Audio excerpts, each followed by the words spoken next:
Hi there, my name is FixFox and welcome to Heroes of Might and Magic 2. This is the FHeroes edition, and today we are going back in time.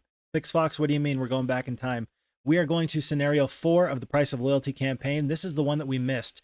We had the choice to either go through the mountain or to go around the mountain to get to our ultimate objective. We rolled the dice and the dice indicated that we would go around the mountain. It is the longer route, but it was the safer route. And now we are instead going to go not through scenario 3, around the mountain. We will go through the mountain. We will go through the abyss. So let's dive into the intro and see what is in store for us to make sure that we are very thorough in our completion of the Price of Loyalty campaign. With your successful retrieval of the artifact, Crager has fled to the west, toward Glaive Island, where the next piece of the artifact is said to be hidden. Unfortunately, Crager has discovered a secret way through the Darkscale Mountains and is well ahead of you. You face a choice of perils. You may wish to follow Crager along the hidden path known as the Abyss, but you will face mortal perils. Nonetheless, this is the faster route. Your other choice is to circle the mountains through the forests to the south and west. These are elven lands, however, and there are those within who might take great affront should your forces disturb their shadowed glens. And prior, we did in fact disturb the shadowed glens very, very much so. They were not very happy to see us, some weren't. But no, this time we are going to face the mortal peril, and we are going to follow Crager right through the perilous, treacherous route known as the Abyss. Having prepared for your arrival, Crager has arranged for a force of necromancers to thwart your quest. You must capture the castle of Scabsdale before the first day of the third week, or the necromancers will be too strong for you. So, that tells us an awful lot. We do thus far have the Breastplate of Andrin, which will be the +5 to our defense. We have a choice between the Medal of Honor, which is the artifact that will give us a +1 to our morale. We will have the Caster's Bracelet, which is a +2 to our spell power. Or we will have the Defender's Helm, which will be a +1 to our defense skill. I'll tell you right now, seeing this +1 to defense, knowing that we already have the Breastplate of Andrin, that's probably not going to be my first choice. Either the morale or the spell power would probably be my first choice. But as always, let's see what the dice say. The dice roll is a 4, and a 4 for us is going to be the Caster's Bracelet. So let's make sure our difficulty is on hard as always, and let's make sure that we are thorough with this campaign. Folks, let's dive right in. Looks like we start off here with Troyanne the Sorceress. She is a level 3 sorceress. She has 1 Phoenix, 12 Grand Elves, 2 Unicorns, 23 Battle Dwarves, and 30 Sprites. We do have the +2 to our spell power for a total of 5 spell power, and the Breastplate of Andrin gives us 5 defense. All of this on top of the 4 knowledge. Let's see if we have any spells in our spell book. At this time, we only have the standard bless that comes with all sorceresses. And we do have the advanced navigation, the basic wisdom, basic ballistics, and basic pathfinding. Looking at the basic pathfinding, I'm not sure if that was just a random secondary skill that was applied to our hero here, or if that was meant to be from the beginning, but I immediately see snow. So perhaps that negative 25% penalty over things like snow, maybe that'll come in very handy. We do have our 1 town here. We cannot upgrade this to a castle, but we do have plenty of troops in here. There's a cure, there's a haste, and there's a magic arrow. Having a magic arrow, especially when you have any amount of spell power, is massive. It's fantastic. And so we are for sure going to come back on in here. We're going to bring all the troops into our main army from the garrison. Let's shuffle things around a little bit. I like to have my slowest creatures guarding my Grand Elves. I don't anticipate that the Battle Dwarves are going to get across the battlefield and disrupt the enemy's plans. And so if we have them guarding our shooters, that might be the best bet for us at this time. Having gathered our troops, I think that we see this Hut of the Magi, and I'm not sure exactly what we're going to find because this is a very small map. A very small map indeed. And so, if I recall, we have 3 weeks to capture the enemy town of Scabsdale. I don't see how that could be too big of a problem, to be quite honest. 3 weeks to go this far. Maybe it's here, maybe it's here, maybe it's here. We'll have to find out, but maybe the Hut of the Magi can give us some more insight. You enter a rickety hut and talk to the magician who lives there. He tells you of places near and far which may aid you in your journeys. And I'm guessing that that is immediately going to be our goal. Scabsdale. There is a stone lith right outside. There is this red barrier here, but as you can see, we have our red tent right here. There's no other way to go except for north, so let's not waste any more time, and let's start heading north. We enter the tent. The old woman looks up and says, "In my travels, I have learned much in the way of arcane magic. A great oracle taught me his skill. I have the answers you seek." Now, as we're moving on up, I'm not seeing anything. I'm going to hit V for view world. I don't see anything maybe hidden in the tree line, but that's sometimes a thing to check. I see signs. I see a pack of ogre lords. I see other things. And that sign said, "The Way of Might." Oh my goodness. I remember this map. Folks, I remember this map. Something just fired on a random neuron in my brain, and I remember this map from years and years and years ago. This has mostly been a blind playthrough of the Price of Loyalty campaign. I don't know how far I got in this campaign, but quite frankly, I remember this map. There's 3 ways. You can go 1, 2, or 3. Something about that thematic has absolutely jogged my memory. I don't remember. There's might. I imagine one way is magic, but I have no idea what the other way could possibly be. The way of ranged troops? That doesn't sound right. The way of magic. Okay. The way of numbers. And so, knowing that we have 3 weeks to get to here, I think it's fair to say that you get to choose what you want to go against. A legion of peasants is not a small task. Not a small task at all. I can tell you right now that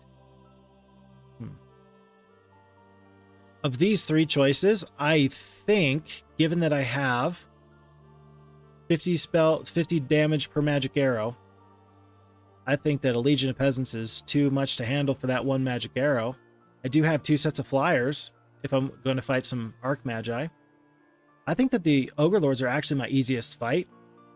And perhaps this is a mistake right from the get-go. It looks like this is probably the quickest route, but I do see this really nice artifact here with the +3 defense. If I go up further this road and I end up not liking my choice, perhaps I'll just take my prize, the +3 defense, and then I can turn around and I can make a new decision. But for now, let's go up the left way. That will be the Way of Might, and that'll be the start of day 4 for us. It's a glorious battle. 2 battle dwarfs lost, 16 of the sprites. And I'm thinking very, very hard before I right-click. Is it sprites or is it pixies? It's sprites. Okay. I always get that wrong, and there's some people who say, no, the pixies are in Heroes 3, and you're absolutely right. And let's get this absolutely correct right off the bat. With a couple of spells, this shouldn't be any problem, and I don't mind spending just a couple to make sure that we don't have any issues whatsoever.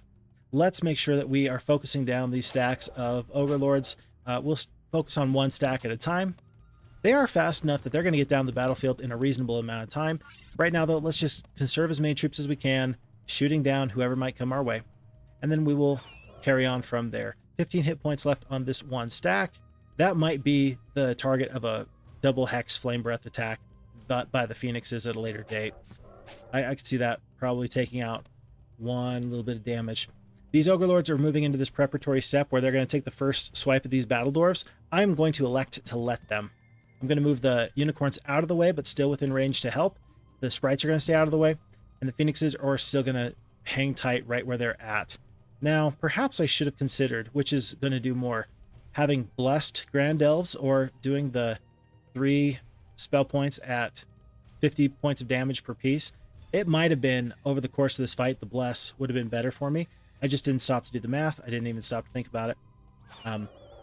That's definitely one of those times where you just really got to think in advance. And right now, my brain might be working just a little slower than usual. Will we persevere? Will we carry on? The answer is absolutely. That's an example of my brain not working correctly. 1, 2, 3, 4. These Ogre Lords are absolutely going to hit these unicorns, if they want it. Oh, unless something fortuitous happens like that. Never mind.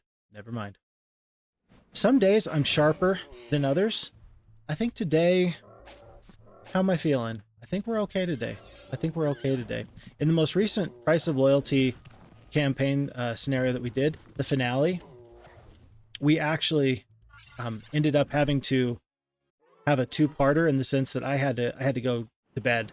It was very late by the time that I had completed that scenario, and I really could feel myself making poor decisions, not being right on top of it. And if you're going to be here, I assume that you'd like to see the most correct play as possible, and you deserve me at my absolute best. So, Artifact. A gang of rogues is sifting through the possessions of dead warriors. Scaring off the scavengers, you note the rogues had overlooked a beautiful breastplate. The Divine Breastplate of Protection increases our defense skill by 3. And now I see us coming across these rocks. Having taken the advanced pathfinding now, snow is not an issue. I don't know how big of a deal that's going to be. Will it be better for me to continue up this path with rocks? I tell you what I do see. I do see this air summoning altar, and I see these several Archmagi. I'm going to do something here that might be a mistake, but I'm actually going to go fight these several Archmagi, and then I'll decide if I want to fight the Legion of Peasants or not. I'm not guessing I will want to fight the Legion of Peasants, but I might. I could probably do some tricky stuff. But that way, I see this +1 to spell power through the standing stones, and I see this air summoning altar. If I run out of troops or I empty one whole stack somehow later, perhaps I'll at least be able to have already used my full might against these initial troops. I'll take the bonuses that are past the first stage of creatures, and then I can circle back and do more. I think I've got enough time. If the red barrier's right there, I think I have enough time to kind of leverage this. This is going to take, what, maybe 6 turns to get from here to here? I've got time. I've got plenty of time. So let's fight these Archmagi, actually. And we may incur some losses. It says we're going to lose 17 sprites. I believe it, but let's see exactly what we can do to make this go our way. I'm anticipating that I'm going to put the Phoenixes right here to jam up or encumber both of these top stacks of Archmagi. And then the sprites are going to go probably right here between this second largest stack, the third stack of 2 Archmagi, and then this one. If I magic arrow 1 Archmagi, I will take down that 1 stack, but then again, my Grand Elves are also going to get the chance to go. I'm going to save my spell points until... Well, I'm going to save my spell points until these Grand Elves kind of make their decision. I want to see kind of what the damage counter says for me. I could calculate it out myself, but I might as well rely on this handy-dandy deal. This says that I'm going to do a max of basically 60 damage, 2 shots between 20 to 30 damage. I think that if I do Magic Arrow, this largest stack, that will be good for me, and then I can just take out 1 whole stack here at the bottom. So we're going to lose these sprites. There was not a whole lot we could have done about it, but we should be fine more or less to just clean up the battle from here. Who's going? Oh, it is the sprites. For some reason, I thought it was down to the Phoenixes back again. And from here, I really am just going to hit Q because I know where this is going to happen. We did end up saving a couple of sprites, not a problem. A throng of goblins. I thought this was the way of magic. A throng of goblins is quite a lot. A few bone dragons? And I have to fight the bone dragons to get these standing stones. Oh, I don't know about that. A few bone dragons is less than 4. With the spells I have, with the defense I have, how okay will I be? Not okay enough that I can fight the bone dragons, take some losses, and then fight a Legion of Peasants after. Let's fight the Legion of Peasants, and then we can maybe come back to these bone dragons. Let's just see what we have here in town, and then we will carry on from there. Yeah, very interesting that I cannot get these standing stones for free. Legion of Peasants, this might be a mistake, but I think that I have enough standing forces. Okay. Wow, that's a lot of peasants. I think I can do even better, especially with this terrain here, especially knowing that all my troops are very fast. We're going to end up doing the Bless like I talked about before. These Grand Elves are going to have a field day with these very slow units. I might as well just start taking out the ones that are closest to me. Everybody else is going to kind of use this terrain against me. I'm hoping that by having this terrain and then these troops right here, that the peasants will go up and around, and then perhaps the very fast elves can run away from danger if we're not able to take down these stacks entirely like I would like. Otherwise, let's keep on skipping. And let's actually take down stacks evenly. Usually what you'll hear me say is I'll say, well, let's fight these creatures and get rid of as many stacks as possible. Not in this instance. That was a very interesting point for the AI. I think that these peasants, they came up and then over. I'm not convinced that these peasants weren't going to always come this way. I'm not convinced that these peasants were going to go all the way around. I think that maybe the AI was able to look 2 turns ahead and say to itself, this path will be blocked. And so let's wait. Let's not do anything. And let's just kind of head this way. Maybe I'm wrong. I'll have to look at that again later. But for now, I'm not sure that the AI wasn't smarter than sometimes we would give it credit for. Okay, I'm gonna wait one more turn, and again, I'm gonna have these peasants go down. 5 unicorns are gonna kill up to 133 peasants. I think that we're not gonna lose 1 unicorn in retaliation. We're not with all of our defense. Not with all of our defense. Let's make sure we have a route out for the Grand Elves. That is a weird split. Who are the peasants actually going for? What in tarnation? That is surprising. I did not expect that in the slightest. Let's make sure that we... At this point, I think I could probably hit Q and just end the battle from here. But I'm kind of interested to see where these peasants split. Where are they going? I have no idea where they're going. Someone on the FHeroes2 Discord recently, they posed a very good question. And they posed the question of, well, how is the AI different from Heroes 2 Gold Edition to the FHeroes2 version? And they were discussing how they prefer the Heroes of Might and Magic 2 Gold Edition because that is the one that they're aware of, they're comfortable with, they know. And I think that that's an excellent point. And then they raised a follow-up question of, will you be able to understand the FHeroes2 AI in the same way that you understood the Heroes Gold AI? And in my personal opinion, I think the answer is absolutely yes. With experience, you're going to get just as familiar, just as comfortable with the FHeroes2 AI, with a few caveats. There are times where the calculations are good enough that it is only after the FHeroes2 AI makes a decision that I will sometimes realize, oh, that was the most correct decision. I will have had my brain going in this direction. When the AI moves in this other direction, when I think it's going to zig and it zags, I will stop and I'll say to myself, why did it do that? And there are times where it will be smarter than I could have been in the moment. So in that way, the FHeroes2 AI still does surprise me because its calculations can be a little bit more precise than I am sometimes. But otherwise, you can get to a point where you feel pretty comfortable understanding and saying to yourself, what is the AI going to do moving forward in the future? Maybe that's just because I think in a similar way to the FHeroes2 AI anyway. I think it usually makes correct decisions already, but that's just my little 2 cents on the side. Air Summoning Altar. White stone pillars support a roof that rises up to the sky. As you enter the structure, the dead air of the outside gives way to a whirling gust that almost pushes you back out. The air current materializes into a barely visible form.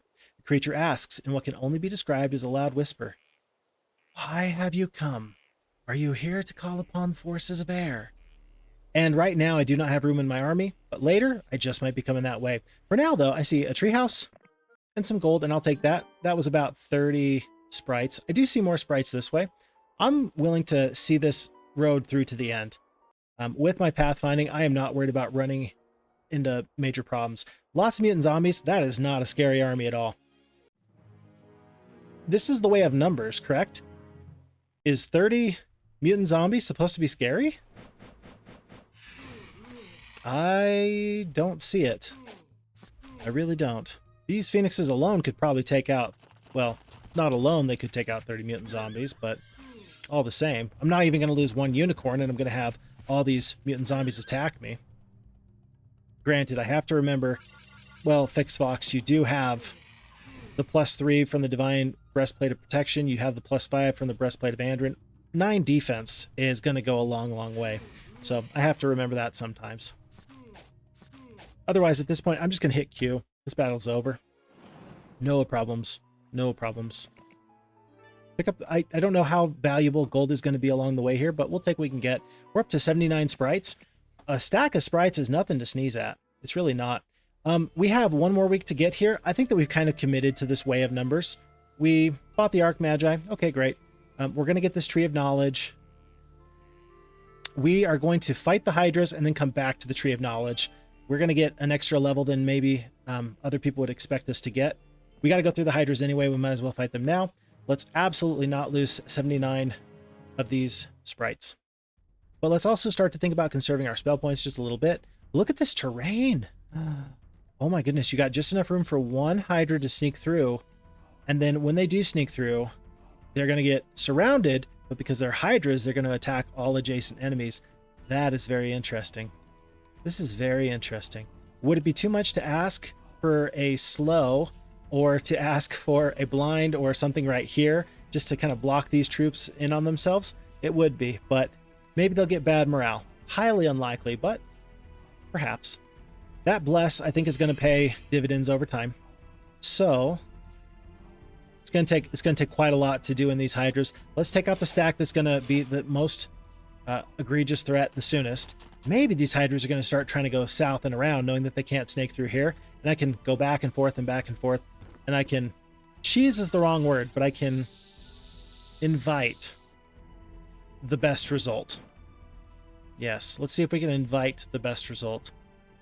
I'm still going to want to save my spell points. Now would be not a bad time to try and use blinds, or excuse me, those magic arrows.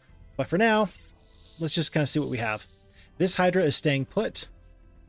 This Phoenix can take some damage, but again, let's just let the Grand Elves do a little bit more here.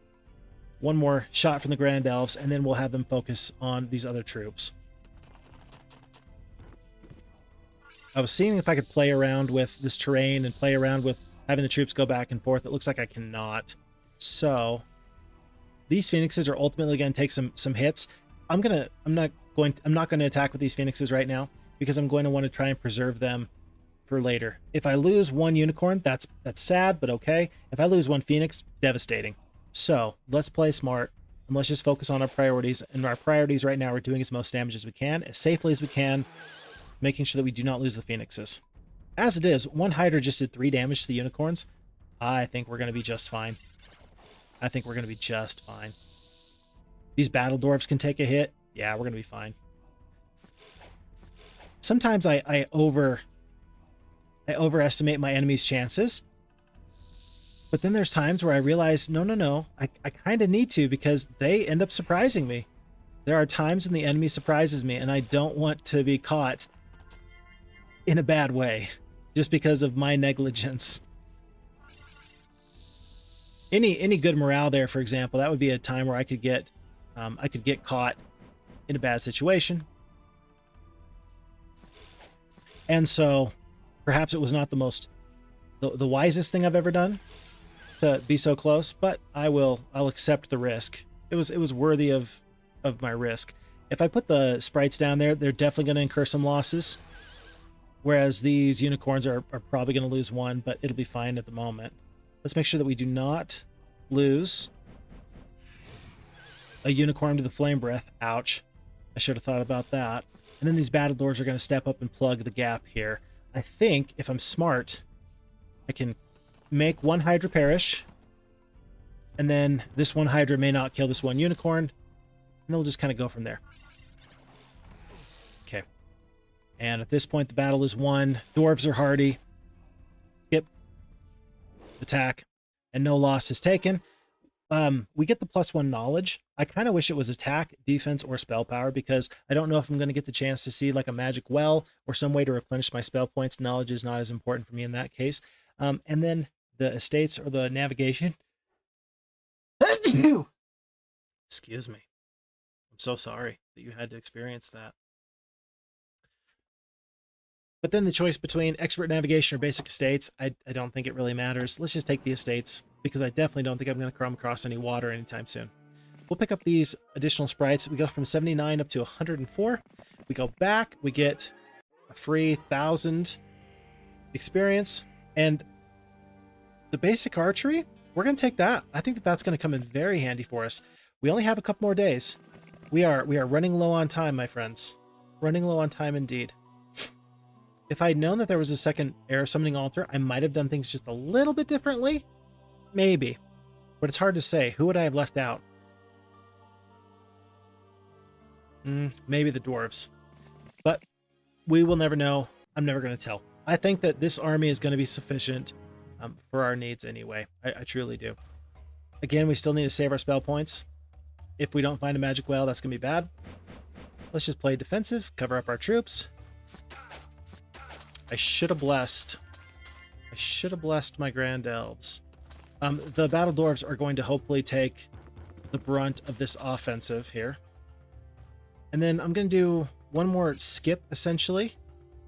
And then perhaps these swordsmen will move in a coordinated fashion to where the phoenixes will be able to get off a double breath attack later. If they get good morale again, though, and they attack the phoenixes from this slot, I will roast my own unicorns. That's a little scary. That is a little scary. Let's continue to attack the high attack skill Master Swordsman. I don't think I'm going to lose a unicorn if I just kind of invite these swordsmen to attack me here. And then my sprites should be able to follow up and do a tremendous amount of damage. Yeah, a tremendous amount of damage. Okay. And from here, I truly think that the battle is won, but let's just see this thing through. One battle dwarf. Acceptable losses. Absolutely acceptable. I do see some crusaders right here. I don't think I have time to go out of my way. Wow, 3 air summoning altars. Oh, but you got to go so far around. You got to go all the way around. Oh no. We are going to drop the dwarves. And I'm so sad to do so because it's 28 dwarves. We're going to dismiss the dwarves. And we're going to pick up as many of these air elementals as possible. That's not nearly as many air elementals as I thought it would be. Glorious victory. Fight this fight. I'm looking at my time here, and I'm starting to get a little concerned. Are you starting to get concerned? I think I might have wasted too much time. I didn't realize I had to go all the way down and around through those crusaders. I thought that I would be able to avoid more... I thought I'd be able to go kind of through the middle section a little bit more than I ultimately am going to be able to do so. That is highly concerning. I'm very concerned at this point. Or do I have one more week after this? I do have one more week after this, don't I? I think I have one more week after this. I think I'm not giving myself credit for one whole additional week. It's the end of week 3 that you have to get there, not the beginning of week 3. Okay. All of a sudden, I feel a lot better about our decisions so far. In fact, maybe that'll be enough time to go back and get additional air elementals before we fight this major battle with them. I don't know. We'll have to find out. Still playing somewhat defensively, conserving all the troops we can. I think that these wolves might be able to get to these sprites, and they're really going to pack on a lot of damage if they're allowed to do so. 7 sprites. It's a lot of damage comparatively, though, because the wolves do have a fairly high attack skill. Okay. Let's press on in. Yeah, we're going to have to go through all of this to get there. Maybe we should just take what we can get and just move on from there. And hope. And just hope that we are going to be able to get there in time. Where does this go? Hold on. Are there liths? There's got to be some liths. Hasn't there?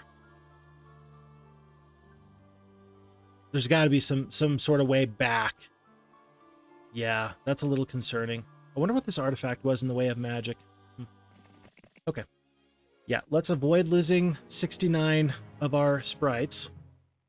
We have some good terrain to our advantage here. I'm still trying to recoup as many spell points as possible. But I will probably bless these Grand Elves. It just makes too much sense in my opinion. But I should be able to block off this path here. And the air elementals can take a little bit of a hit with 35 hit points. They really can. Everybody else is going to kind of move up, though. And we're going to let them crash against our walls here and just fight in this choke point. That should do me very, very well. I feel like we've gotten pretty lucky with our terrain thus far. This one Crusader is going to go down when the air elementals go next time, but that'll be after this pack of Crusaders goes. So let's fight this one next. And then this guy's going to step up. Unless they get good morale, they're not going to get there. They're staying just out of the way. These sprites need to move up. These sprites need to make sure they do not take a major hit from any enemies here. We're going to wait one more turn with the Phoenixes, and then the Phoenixes are going to come out to play. These unicorns, I'm 1 hit away from losing another stack. Nobody else can reach them, though. Not yet. Let's continue to just work on this one stack here. That worked out pretty well. 1, 2, 3. This Crusader is too far away from anything. Let's see if maybe we can do a full 60 damage. And then unicorns, do they attack or not? I think that the unicorns try and save the 11 hit points, and the sprites should be able to unleash a wallop on those Crusaders. These two Crusaders are going to go next. I will kill maybe one. I do not even kill one. But at least that way there's only one on the second retaliation shot. I do want to make sure these Crusaders don't do too much damage to these sprites. I cannot kill this Crusader. Very, very unfortunate. I cannot. So let's just kill the whole stack. And we'll accept these losses to the sprites. That's 4 air elementals, 5 sprites. But maybe just keeping this gigantic stack of sprites, maybe that'll be the best decision we could have made. There's a green barrier. You are kidding me. Oh, but there's a green tent right there. I was so concerned. I was so very concerned. This is some fairly close, I don't want to say fairly close, but fairly interesting exercise for me so far in conserving my troops. It's a good thought exercise in trying to be as smart as I can. There's a lot of decisions that I'm making here. And when I'm thinking about map design, small maps are not bad. I know that everybody who makes maps wants to make some grand epic adventure.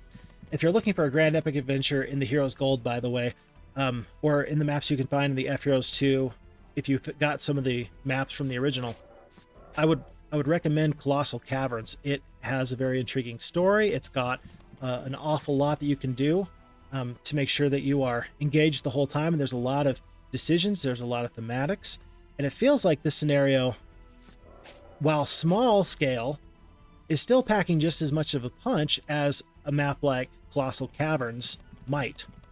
That's not to say that they're a one-to-one equal, but while everybody wants to have this grand scale fantastic adventure, you can do an awful lot with a very small map. And in fact, sometimes the idea of I can do more with less, sometimes that really comes across, especially in map making, in my opinion.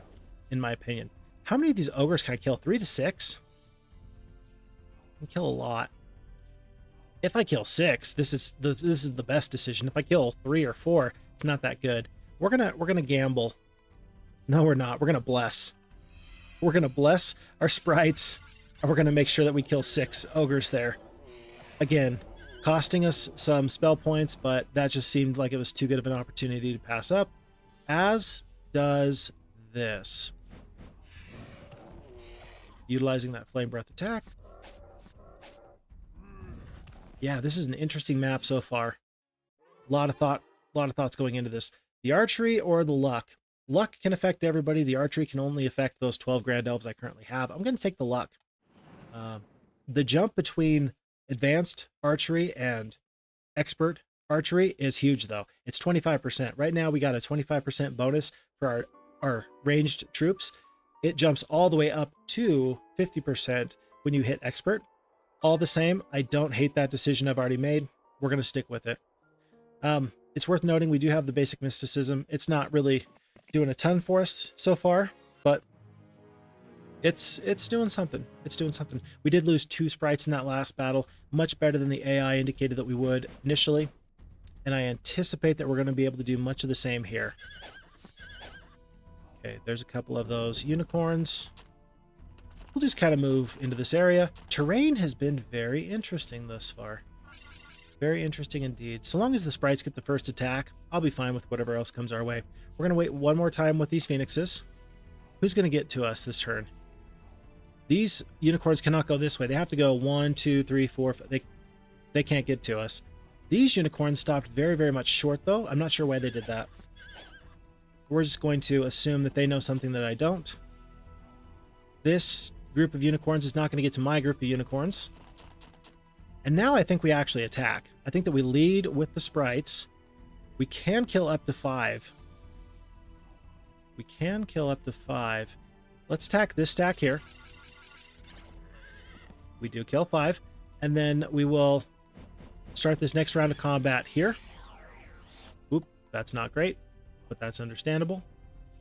We're going to take some losses here, especially if they target the sprites, which I think I might consider doing if I was them.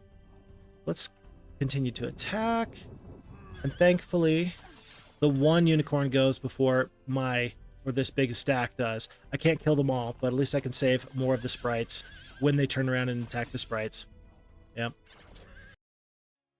I was a little risky with my sprites, a little blasé-faire, I suppose. So 22 sprites do go down, but we do have access to more of these air elementals. We enter the tent, and now we do have this green barrier. Let's get more of these air elementals. Yeah, I think the air elementals are a good choice over the dwarves. Hate to lose the dwarves, but we will take it. Throng of skeletons. That's a lot of skeletons. I'm going to assume that we do still have one more week and that my math is just terrible. That perhaps I misunderstood, but we'll go with what we have. A magical barrier stands tall before you, blocking your way. Runes on the arch read. Speak the key, and you may pass. As you speak the magic word, the glowing barrier dissolves into nothingness. We cannot get to the treehouse until we fight these throngs of skeletons. This is going to be a much more difficult fight than the peasants, because skeletons are so much faster. This says we're going to lose 118 sprites. Let's just lose none. I like the idea of losing none, so let's do that. Again, defensive position. We're going to take down about 20 to 30 skeletons with our Grand Elves every time. And our other troops have such a high defense that I really think that so long as the Phoenixes get that first shot off, they're going to be able to do so much damage to these skeletons, and they're not going to take much damage back at all. We can do the damage calculation really quickly. So the way that damage works, for those of you who don't know, the Phoenixes have this defense skill that is modified from a base of 10 up to 9. That means basically that I have 9 defense on my hero Troy and the Sorceress. And so with 19 defense, you compare it to the attack skill of the skeletons. The attack skill of the skeletons is 4 right now. And so my defense skill being 19 over 4, that is going to be 15 points of defense over attack. Every point of defense over attack is 5% reduced damage done to the defending unit. So that's going to be, well, that's going to be a lot. Actually, you know what it's going to do? It's going to take it down to only 30%. And I know it's 30% because defense over attack maxes out at a minimum damage done of 30%. So if you have a creature that has 14 defense over the attack of any other creature, then they are going to do the absolute least amount of damage possible. You can't reduce damage further than below 30%. 30% is the absolute lowest cap you can do. And you hit that at 14 defense over attack. So these Phoenixes are going to take absolute reduced damage from these skeletons. Sorry for the history lesson. I'm sure that there are many of you who have already heard that before. But it's nice sometimes just to get these real world examples. And this kind of goes into my decision making of, okay, how am I going to fight this fight? Where am I going to stay alive? Where am I going to pick my battles? And how careless do I need to worry about being with my troops? I see the damage counter here when I mouse over these skeletons, but I don't necessarily see the damage that they might do to me when they are mousing over me. So it can be valuable just to do the quick calculations in your head and just kind of know what you're looking for. There's this stack of 48. I wish that these two were lumped up together. As it stands, let's just torch this group here. We're going to attack the largest stack here. And we're actually going to do that twice. And then I think that, let's see, 11, 5. Let's just make sure this stack of 5 we need to keep alive because it's going to attack our sprites next. Let's have the sprites attack this group of 48. And let's have our unicorns take out the second biggest stack. 3 sprites go down, and then 9 sprites. So a grand total sprites is going to be 27. Did I just flame breath myself? Was I not looking? I looked away. Did I just flame breath myself? Oh no. I was so careless. I was so careless. My mouse must have slipped, and I literally was thinking as I was doing it, as I was clicking, and I was very careless. So there are some people that say that I'm good at Heroes of Might and Magic. Are you sure that you want to stick with that sentiment? Perhaps we should rethink these things. I'm just saying. Through the liths we go. Ah, there is those liths. I think I think we have a choice to make. And here's the choice as it stands. I'm going to step off the lifts because it has some ambient noise that is very loud to me anyway. We have the choice. We can wait one more week and maybe go back and maybe pick up, what, 6 sprites in each treehouse? So 6, 12, 18. I can do math. 24, 30, 36. Plus this one, that's 40. Yeah, I can do math. I'm not under any pressure. I'm not stupid. I'm just panicking at the moment. We can pick up 40 some sprites, or we can pick up, well, and we can pick up these air elementals, or we can attack now, hope that we have enough troops, and that will mean that the enemies in Scabsdale will not have an additional week's worth of growth. Now is kind of the time that we need to make that decision. If they are going to go from 1 bone dragon up to 4, or something like that, then that's highly concerning. If these are all the troops, like, if that's all the troops that they have and there's no more troops to have, then we would be better off going back. And I don't know what the case is here. I don't know if they are going to be resupplied on day 1. It's general best practices to move forward. I think that it's not worth the risk for 40 some sprites and this air summoning altar, which I never picked up, plus these ones. I don't think it's worth it. I think that we should attack now and just hope for the best. I'm not saying that we can for sure beat them, but with 34 spell points and all this defense, I'm willing to give it a shot. A magical barrier stands tall before you, blocking your way. Runes on the arch read, speak the key and you may pass. Speak friend and enter. I don't know if I would call me a friend, but here, let's go. I'm anticipating that the AI is going to say this is a loss. Never mind. The AI says that we win this. We're still going to fight this, though. We are going to do even better, but I was anticipating that that would say it was a loss. Maybe I'm just having a little bit of flashbacks to the previous scenario, the final scenario in this campaign that was rather difficult. Watch as I somehow do worse than the AI does here.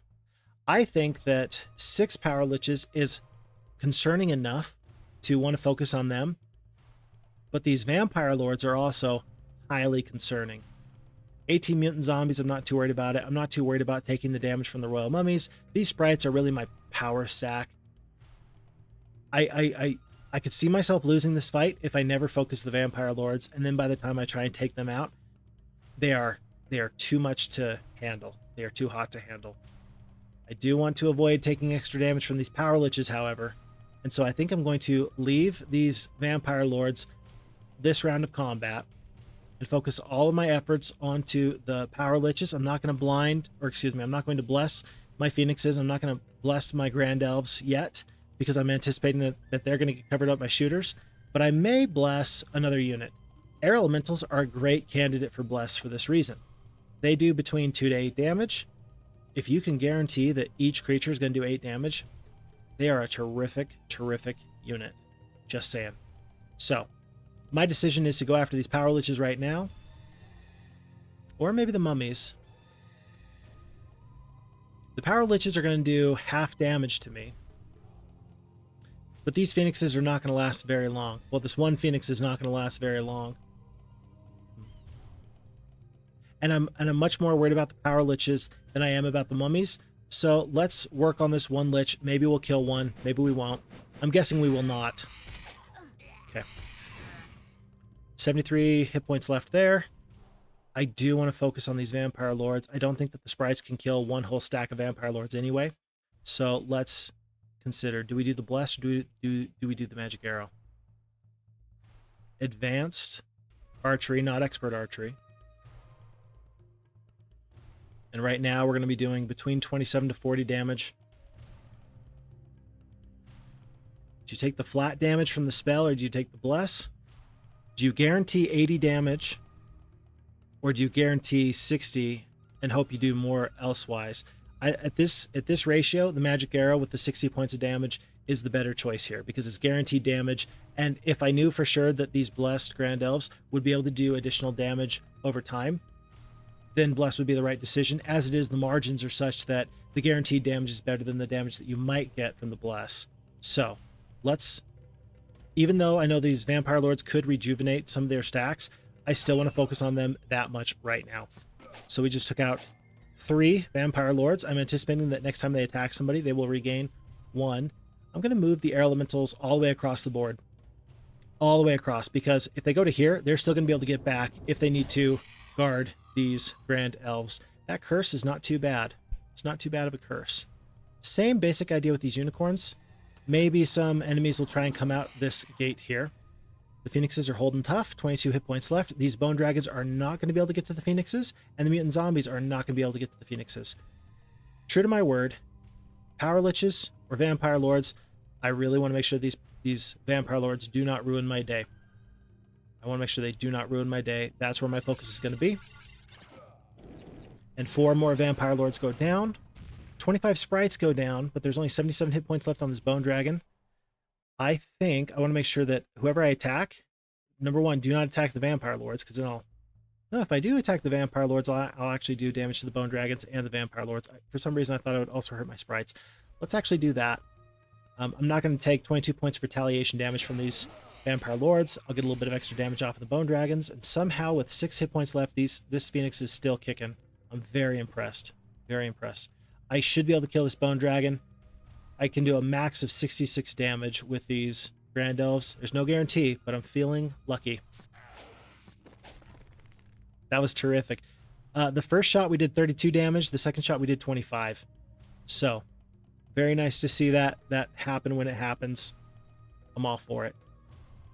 We did not break through the wall like I'd hoped, but there's no more risk really of flying creatures coming across. This one Vampire Lord, I think the Grand Elves can handle it. Heck, we could even magic arrow them if we were really that concerned. The only troops that still need to go are the Vampire Lord and the mummies. I will still use a spell for sure because this is the last fight. At this point, I think that we all know that the battle is won, but I believe in doing this right. I do believe in doing this right. Okay, we've broken through. Somehow we got poor morale. I guess at these air elementals. Oh, excuse me. There's the Bone Dragons, which have a -1 morale modifier to all enemy troops. And then I do have troops of differing alignment, so I don't get the +1 morale bonus. The biggest stack that I'm worried about are these Royal Mummies. The Vampire Lord's power is broken. I'm not worried about it. 1 Lich, 1 Vampire Lord, 12 Royal Mummies. We should be just fine. This fight is won. It's just a formality at this point. It's so done at this point. I'm gonna cast 1 more magic arrow. I'm just gonna cast it on these Royal Mummies, and let's just see what the computer does. They are focusing the Royal Mummies, and then the Mutant Zombies. Royal Mummies are still going down. A couple of good curses coming out from those Royal Mummies. My stack of sprites, since they are now cursed, doing minimum damage, it's actually kind of a big deal. It's kind of a big deal. And so all in all, the losses are about what they were prior, but I just felt a lot more comfortable with that fight. 2,000 experience points to Troyan. We will take, sure, the mysticism, why not? And then red player has been vanquished, and I think that is the map. We may have done that 1 whole week faster than we otherwise needed to, but because I'm not sure if it's the beginning of week 3 or the end of week 3 that you have to get to this town, I'm glad we didn't wait. That would have been very embarrassing if I had to do the whole scenario up to that point all over again. Red player's been vanquished. You've captured Scabsdale. You are victorious. Alas, Krager has already... And then that'll move us on to scenario 6 with much less days spent going through the abyss here on scenario 4 than we spent going around the mountain, going through scenario 3 and scenario 5. Overall, that was a good scenario, and I love that I remembered it. I can honestly tell you, I didn't remember any of these other scenarios that I've played through, but I remembered that one. I absolutely remembered that one. Something about the thematics stuck with me in a way that maybe the other maps didn't. Which is incredible, because you think I would have remembered what was waiting for me in scenario 8. But I don't want to spoil it for those of you who haven't seen that. Folks, thanks for being here. My name is FixFox. I'm happy to have completed in its entirety now the Price of Loyalty campaign, and what you can expect is in the very near future I will start up with one of the new scenarios or one of the new campaigns. I'm guessing that we are probably going to start off with either Voyage Home or Wizard's Isle. It doesn't matter to me which one we do, but we're going to end up doing one of those next time. For now, I'll see you around the next time. Fix Fox out.